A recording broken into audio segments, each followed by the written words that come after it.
La quantité minimale d'activité physique à faire pour avoir des bénéfices sur notre santé a été déterminée à 150 minutes d'activité physique aérobie par semaine. Aérobie veut dire les exercices cardiovasculaires, ceux qui provoquent un léger essoufflement ou une augmentation de notre fréquence cardiaque, par exemple.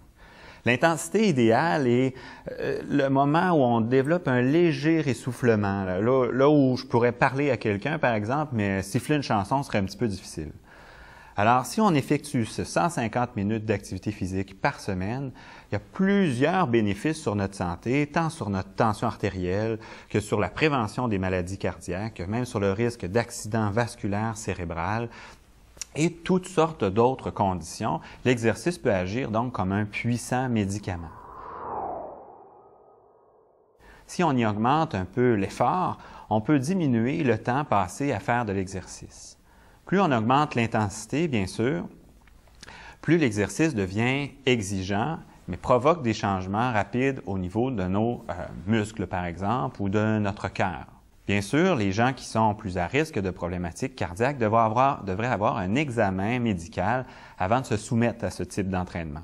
Alors, si vous avez des antécédents familiaux, de maladies cardiaques, par exemple, ou vous connaissez les facteurs de risque de maladies cardiaques et vous avez quelques facteurs dans cette liste, vous devriez consulter un médecin avant de faire des exercices de plus haute intensité. La première chose est d'effectuer le plus de mouvements possible dans notre journée, c'est-à-dire d'éviter les périodes d'inactivité prolongées. Au-delà de 20 heures assis dans un fauteuil ou à faire de l'ordinateur serait aussi dommageable pour votre santé que de fumer un paquet de cigarettes par jour. Alors, c'est important de briser ces périodes de sédentarité, de se lever fréquemment et d'augmenter simplement votre fréquence cardiaque par la position debout. Alors, faites le plus souvent de petites pauses actives, car ces petits temps actifs ont un impact réel et important sur la santé. Souvent, avec la passion, on développe un intérêt important pour une activité et puis on tombe dans l'idée de vouloir en faire plus, viser la performance. Est-ce que parfois, il arrive un moment où on peut faire trop d'exercices? Alors, l'exercice, c'est simple, c'est un petit stress qu'on soumet à notre organisme et le corps, suivant cette activité, va se renforcer pour être capable de revenir à ce type d'entraînement, à ce type de stress et passer facilement à travers. On appelle ça une surcompensation d'un premier exercice. Si on ne laisse pas le temps à notre corps de se reposer entre deux entraînements, on accumule la fatigue au lieu de gagner de l'énergie. Alors, de trop faire de façon collée des exercices de très haute intensité peut provoquer ce qu'on appelle un surentraînement qui provoquerait alors une grande fatigue qui m'empêcherait de m'entraîner pour un certain temps.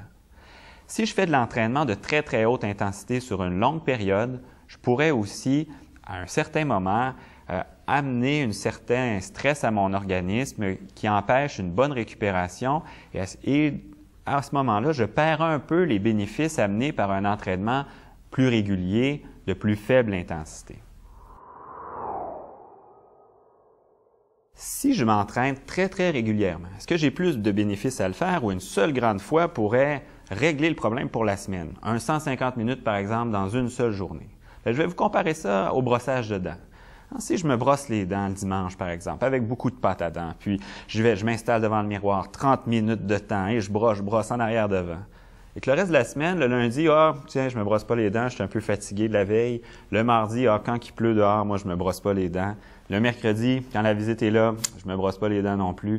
Vous comprenez que rapidement, votre santé dentaire s'en verrait affectée rendu le vendredi si on n'a pas fait du tout de brossage.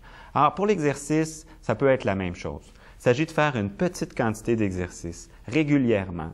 Bien sûr, si on est capable de faire des petites périodes plus intenses de temps à autre, ça a un impact important sur ma santé. Mais c'est votre régularité dans votre pratique qui va amener le maximum de bénéfices pour votre santé. Alors, soyez actifs.